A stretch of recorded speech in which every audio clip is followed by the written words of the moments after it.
Hello, everybody, and welcome to another episode of The Mystic and the Dreamer. I'm Priscilla Di Macedo, and I have a very special guest with me today. And she is Thea Strøm, and a psychic medium and animal communicator. And she's also a very dear friend of mine, so I've been, for the longest time, wanting her to get on this show because she just has so much wisdom of everything that she does. And the one thing I'm going to focus on today especially is the animal communication part of it. So I'm super excited to have her on the show. So welcome. Thank you so much. Good to have you on this rainy day. Yeah. And it's always a pleasure for me to come over to your house. So thanks for having me. Yes, it's awesome. So Thea, tell us a little bit how this whole thing about the animal communication actually started for you. Did you always know growing up as a kid that was kind of your pathway? How did this actually show up to you in your life that you decided this was part of your calling? Yeah, so that's a good question. I always loved animals, of course. And I was always very sensitive as a kid growing up to energy and that sort of thing, and to other people's energy. I didn't realize kind of how sensitive I was until my late teens, when I started developing actually symptoms of bipolar disorder. And so what had happened was I have an older brother who is a drug addict, and growing up in that household with him, and just to add a little detail there, one of his main addictions is amphetamines. So if you know anything about amphetamines, you know that it's very similar to bipolar disorder, kind of the cycles you go through. And so I was just steeping in that energy for years without realizing I was absorbing so much of it. And that then eventually manifested as bipolar symptoms. So what happened was I was diagnosed, and so I was on meds for a year. I realized that wasn't for me, so I decided to approach it from a more holistic perspective. And that's when, I did a lot of different things, of course, like cognitive behavioral self-therapy, that sort of thing, but I also did start taking meditation a lot more seriously. And that's when I kind of started delving a little bit more deeply into mediumship first, which is where you're connecting to those who have crossed over. And once I started developing as a medium, that's when I realized that I had the animal communication abilities as well. And it flowed really easily for me, and it's something that has also been just a huge joy for me, just because I love animals so much. Yeah, I agree. Yeah, so that's kind of how I came into it. So it's interesting that it always seems to be the case, at least from my perspective, that empathy always plays a big factor in somebody's, ability to be a healer or even a communicator. Excuse me, sorry for coughing. And then just the mediumship side as well. So is that something that you think unfortunately was not taught to you as well, in that environment? People didn't really talk about having empathy and what that meant, as because I think that's what I also went through too, when it was that process of wow, I really feel a lot, but there's no explanation on why you're taking on so much. So is that part of the communication process when you're does that play into the, the communication side of mediumship and animal communication? Yeah, so, well, it's interesting because when you're talking about, it's not something that's talked about, as a in depth, really, growing up. And so when I was diagnosed, also, I actually went to a couple of psychics at the time, because I was always interested in this kind of thing.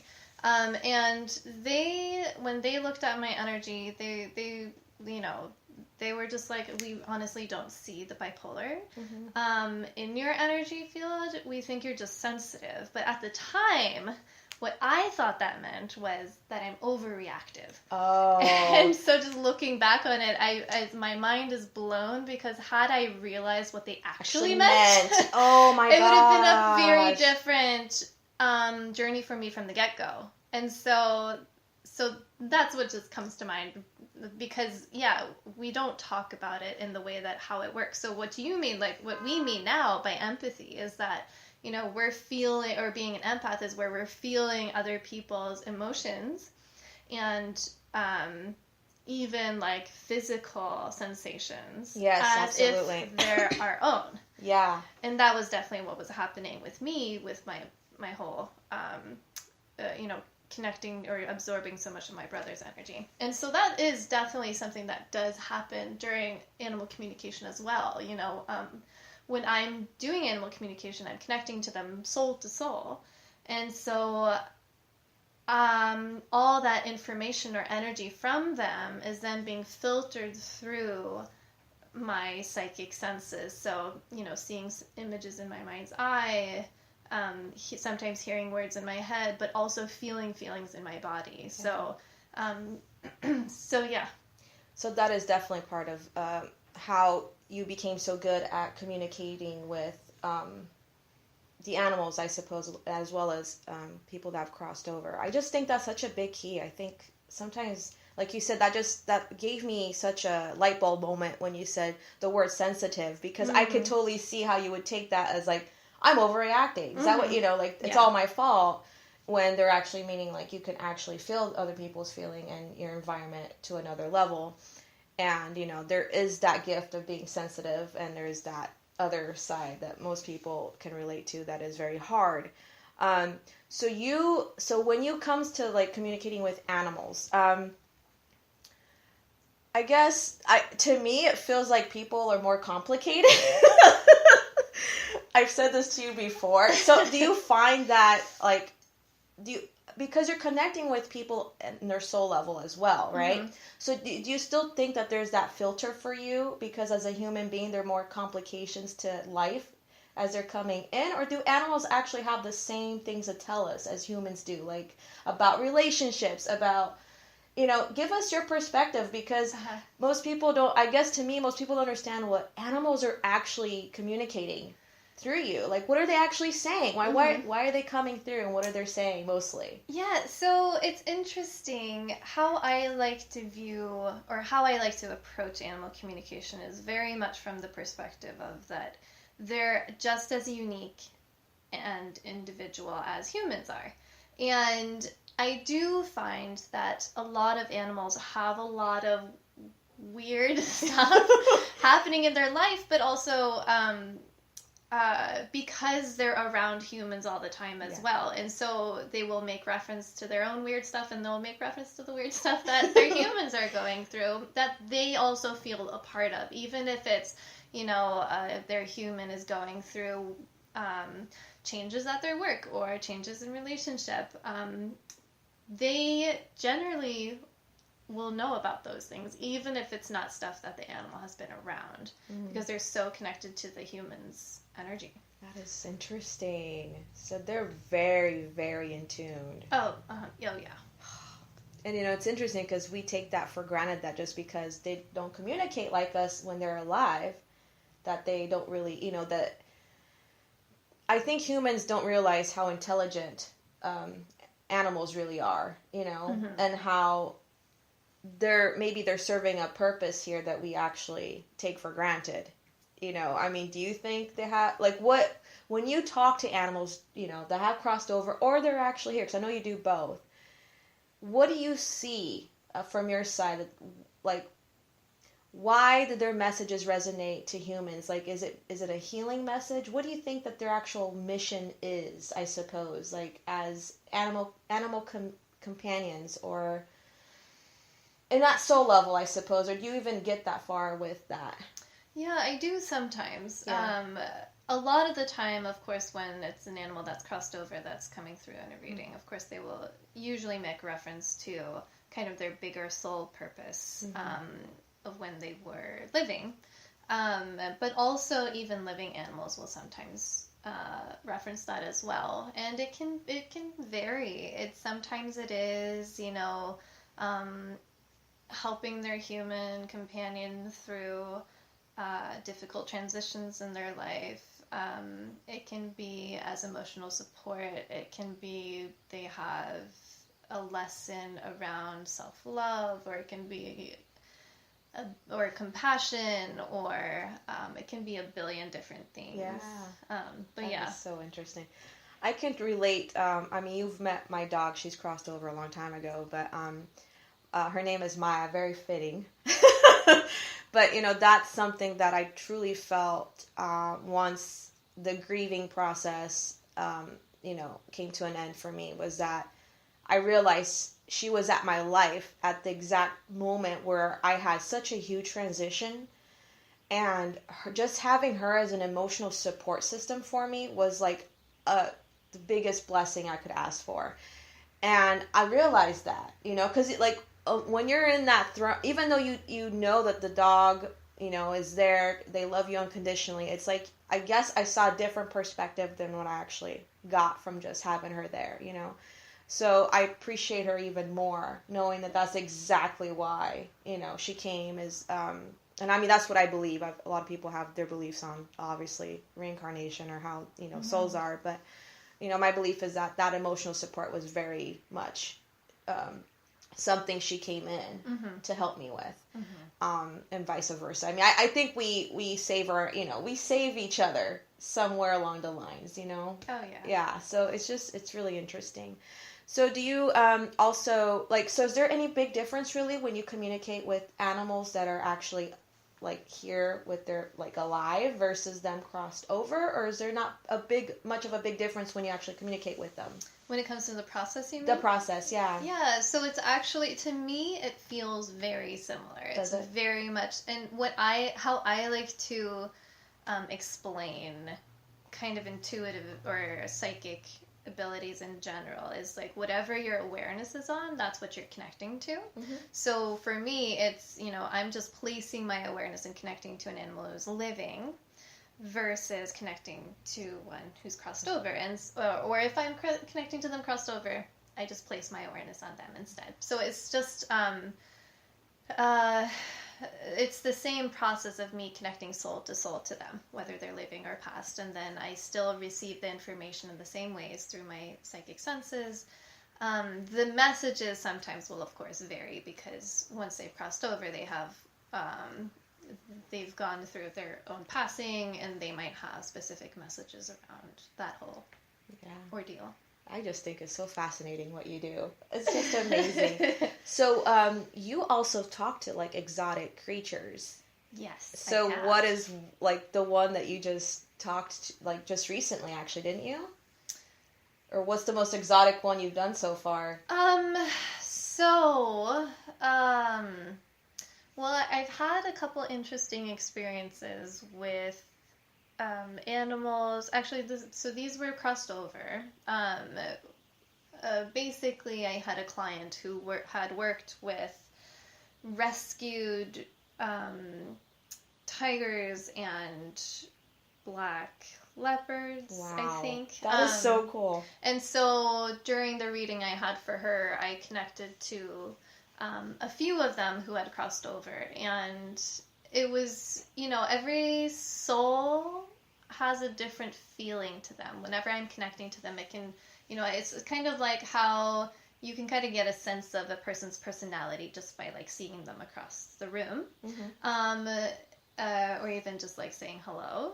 That is similar to when I'm connecting to those who have crossed over. I get a sense of their personality kind of immediately just from their energy. And they had very interesting energies compared to, for example, just a house cat. Yeah, I was gonna say, how was that? Yeah, it was a little bit intimidating in some cases, because there was definitely one of them definitely had a very arrogant, and I say that with absolute 100% love. Very arrogant kind of personality, and he knew he was better than pretty much anybody who was keeping him. But he surprisingly, even though he had that arrogant personality, and also he was a man killer, or man eater, and even when he was in his sanctuary, he showed me that he would stalk people who were walking around there. But it was interesting because he also kind of laughed at it from the other side.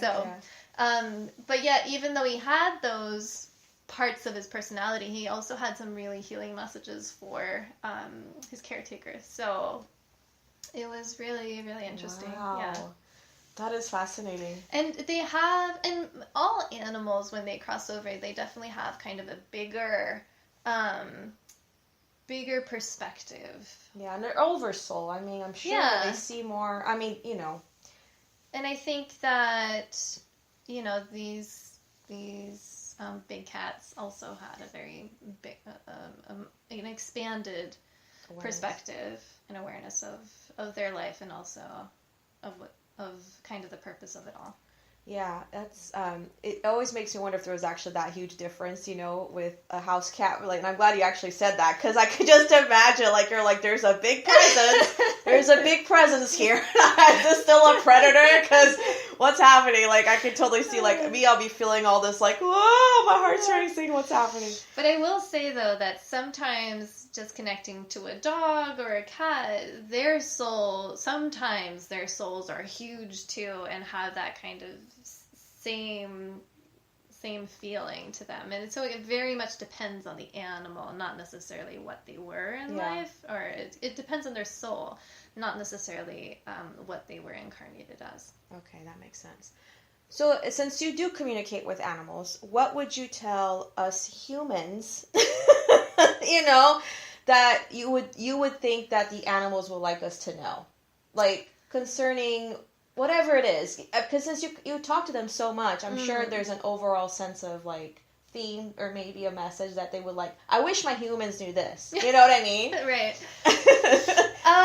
Any pearls of wisdom that any human can take from, like, if they have a cat or a dog or any animals that they have at their house, that the animals wish the humans knew.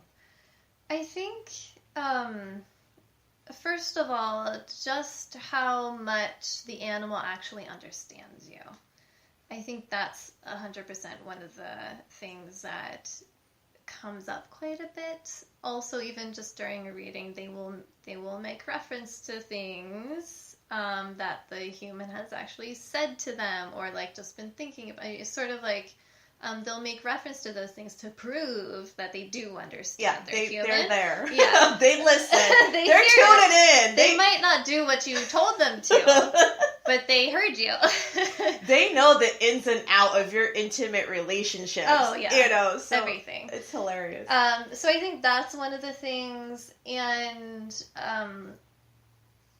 I think also just the fact that they, in pretty much every case, even in situations where it's been a rocky relationship between the human and their animal companion, even in those cases, they show that they do have a lot of love for their humans. And I think sometimes we can, as humans, we doubt that, or I hear that as a question all the time in readings, like, do they know that I love them, or do they love me?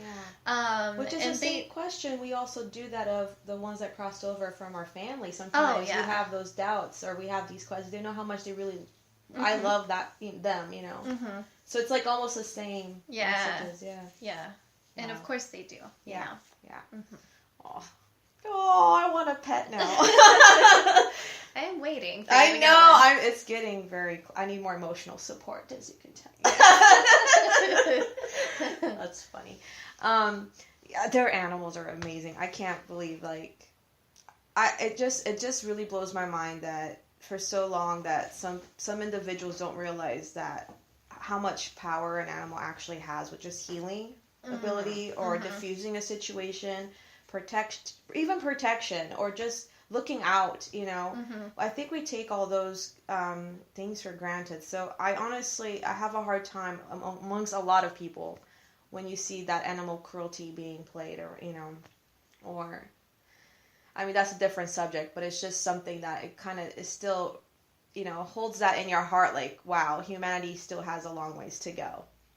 And I honestly believe that I think the animals are here to teach us to be more pure love, because to me that's how they feel. They feel to me like pure love. They do. They don't have all this, like crazy human mind, monkey mind. At least I don't think they do, but you would probably know. You know, and I'm sure they tackle in the human side of the problems as well, you know, because I know they have anxiety issues. Some of them have issues. Yeah. So do you see a lot of problems with an animal like having anxiety? Is that a common thing? That is so common, or at least in my. I don't, of course, see all animals. Like when a person comes to me, they usually have an issue going on. Anxiety is very common, not always though. I do have I have talked to a lot of animals who have very healthy self-esteems, which is great. Yeah. And then I have a lot that actually do suffer quite a bit from anxiety, and sometimes. And yet, even though they are that unconditional love, they do, you know, some have suffered serious trauma, and they definitely have issues with certain other animals or certain humans, and so there is that of it. But they, when it comes to anxiety, I think often, what I see pretty often is that it's this whole situation of them going through their anxiety is actually helping the human companion also in some way. Either the human might also suffer quite a bit from anxiety as well, and so having them go through that journey together as being kind of a support or a healing journey for them. So there is oftentimes also kind of a purpose to it as well. Yeah, because I think I've seen also, like, it feels like the animal obviously is also taking on the stress of their environment. Yeah. You know, I noticed, because that happened to me too with my pet. I know I was stressing. Like, our situation was so toxic that I was stressing her out. It's not that it was just the environment we were in. And I could tell, like, you know, and but see, I'm such an empathic person that was, to me, that was it was just second nature to feel that, and I knew. But, you know, I think some people are aware that the environment, obviously, that they're in can cause a lot of those emotional anxiety issues. And, you know, like, I don't know, have you had because the only reason my brain is up is because actually I have two people that actually this happened to, and their cats, like, where cats, like, were over licking their fur.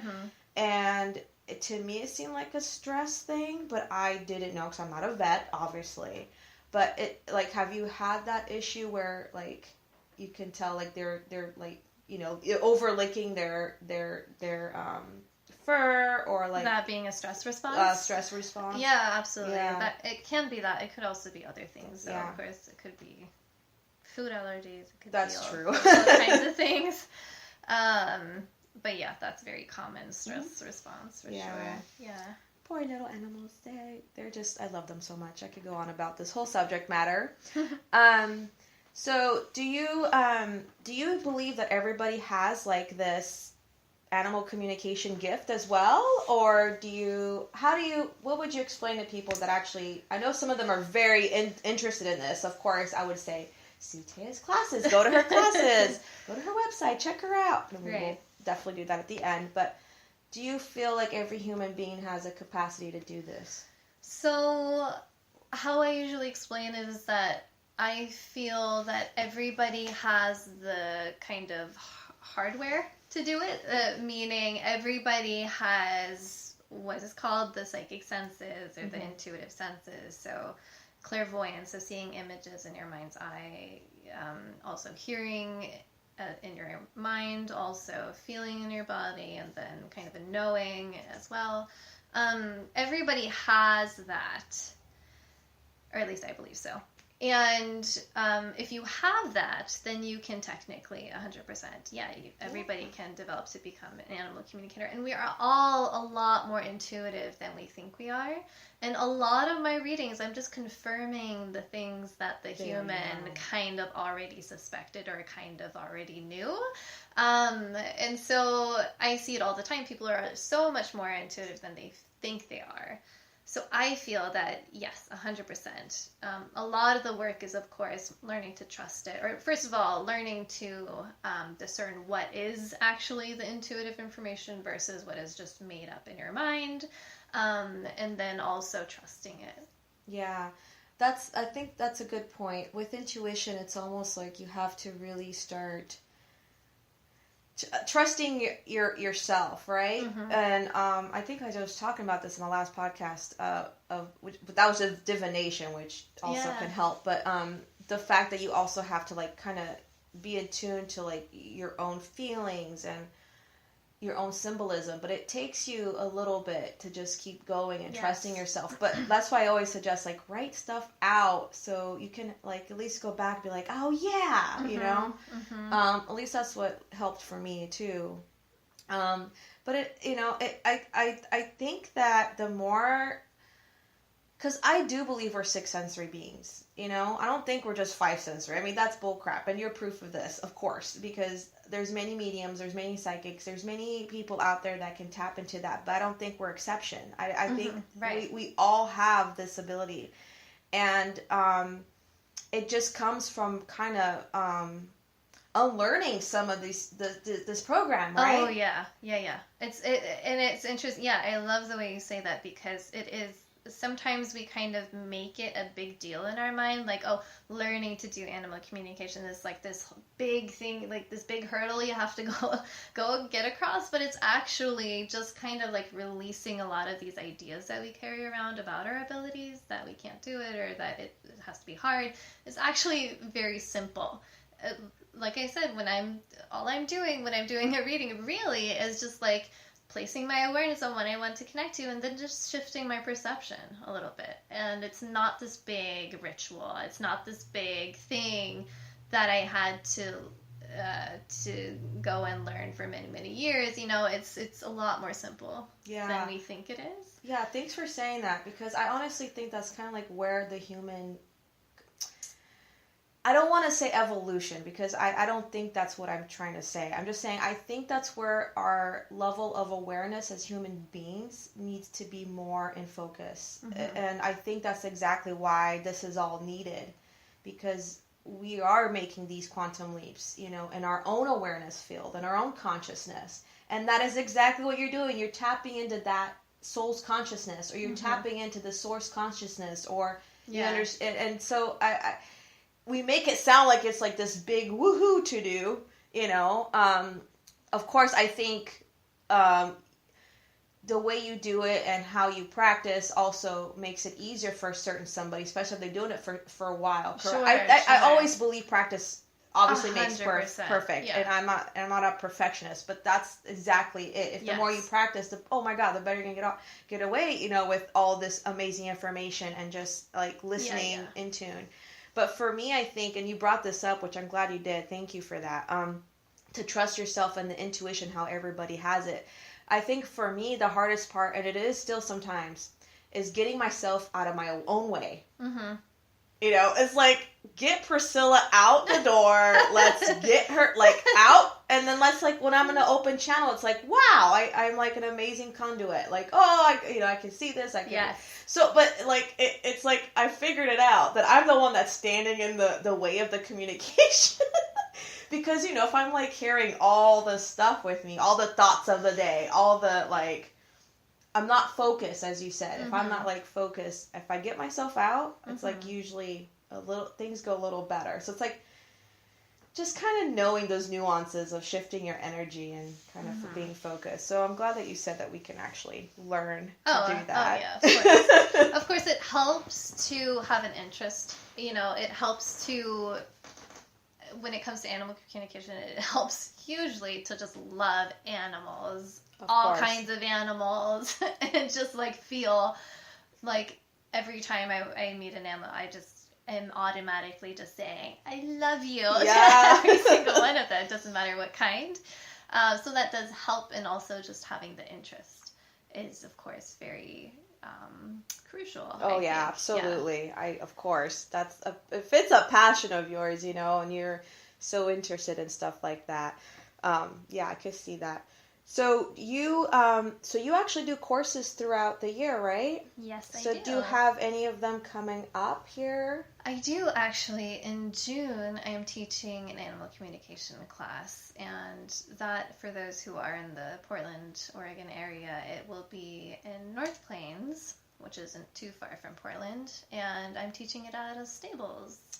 That's interesting. That's so Yes. fun. So they're mostly horses? Or... Yeah, mostly horses there. So we get to work with the horses there, and also with each other's animals, meaning just like across a distance. Of course, I don't have my students bring their animals to the stable. That'll be a little hard putting her, you know. Not great. Not a great situation.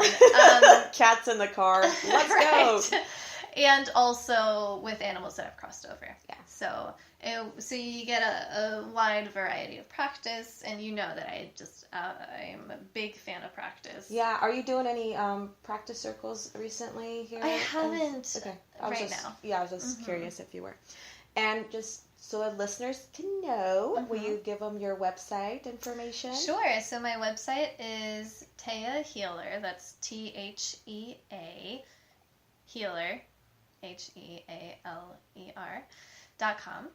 And you can find info about my sessions and also about my classes there. And I am in the process of putting together more online classes, actually, and also an animal communication one.